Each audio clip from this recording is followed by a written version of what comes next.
What is up, everybody? Welcome back to the Jig Pro Fishing YouTube channel. Today, I'm going to be showing you guys how to tie a weed guard, which looks kind of something like this guy right here. I don't know how well you guys can see that. And basically, it's real simple. So, if you're not familiar, Jig Pro makes these crappie jigs right here. And these are probably the most versatile lures that are available on the market. And I'm not saying the Jig Pro ones. Crappie jigs for the longest time and bucktail jigs. These are in survival kits. These are probably my first choice if I was going to be stranded on an island of what I would want to take with me in order to survive and catch fish. It would either be a bucktail jig or a crappie jig. It imitates anything from a bait fish to a crustacean, a shrimp. It could be, any one of those things. So we found ourselves recently fishing in some really weedy conditions with seagrass and particularly floating grass. So I'm going to show you how to tie up this weed guard. It's real simple. Today I'm going to be using some 50-pound fluorocarbon to do this. You can use anything from like a hard monofilament to fluorocarbon, anything from 30 to 60 pound. I think 50 is probably just about perfect. So this is pink in color. The color doesn't really matter. I'm just going to cut off about, 6 or 7 inches of fluorocarbon. Actually, that's probably a little bit long even. And we're basically just going to kind of fold this in half and crease it at the bottom. You just want to make a crease there.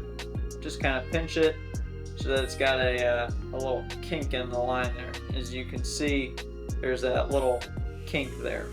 We're going to take a bobbin and some, this is some 210, basically fly line thread if you're tying flies. You can find this stuff on Amazon, and you can probably get everything you need to do this on Amazon for about $10 to $15. So we're going to just start here. We're going to do a couple of base wraps there, just like that.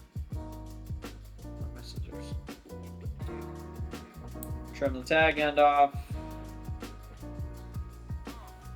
Do a couple more base wraps, and then we are going to tie in one side of this weed guard here. And this can be a little tricky to start, and of course, since we're doing it on camera, it's going to be a little tough for me to start it. You want to, if possible, get a tension bobber so that you can have some good tension on this. So we're just going to bring this up into here, try to hold these fibers back just like that.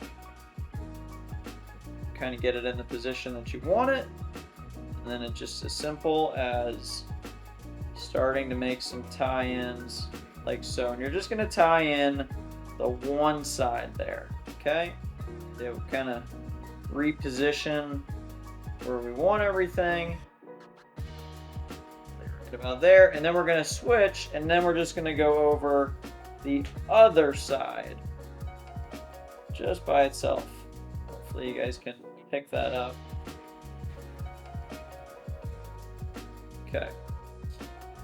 Again, kind of just reposition it the way you want it.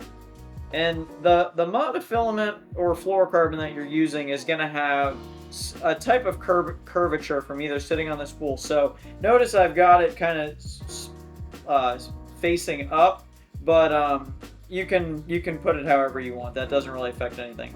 So now I'm going to come back that I've kind of got it where I want it, and I'm going to bring it just about behind the barb there, and we're going to give it a snip just like that. So now we've kind of got our base length there, and now we're just going to make a bunch of wraps.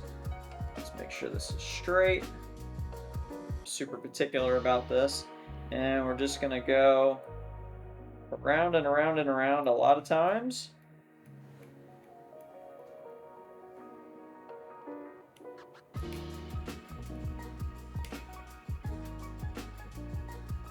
Sure you keep it nice and straight, and you want to really make it the shape that the finished product is going to be is what you're going to aim to do with this. we're just gonna add a bunch of wraps. Just a little bit of super glue, and I like using this gel super glue that comes in this container because it's easy to pour precisely. And we're just gonna kind of dab that on there.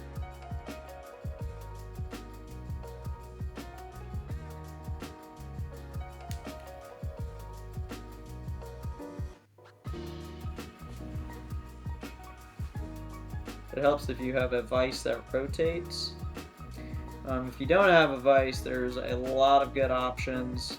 If you have a fly shop that's local to you, they will probably have them, but they'll probably be pretty expensive. But anyway, that is the finished product right there. Let me spin this for you guys so you can see how it looks on the front.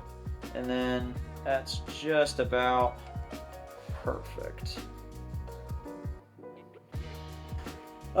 This weed guard, you know, it's perfect. It will protect the point of the hook from catching most weeds. You know, if you have some really heavy sargassum, sometimes it'll kind of get stuck on there. But this is really good for you know, fishing inshore, and like what we were doing the other day. If you caught our last YouTube video, you know, we were fishing in the grass, and these jigs were getting hung up, so we had to resort to a different bait. Doing this, if I had my vise on the boat that day, we would have been able to tie these guys on, and we would have been in business with the crappie jigs. All right, guys, that's going to wrap it up for this video. I hope you guys enjoyed and maybe learned something new about you can apply this to a lot of different applications. Don't forget to subscribe to the channel. Hit the thumbs up if you guys enjoyed the video. And we guys will see you in the next one. Thank you guys so much for tuning in today. Think deep.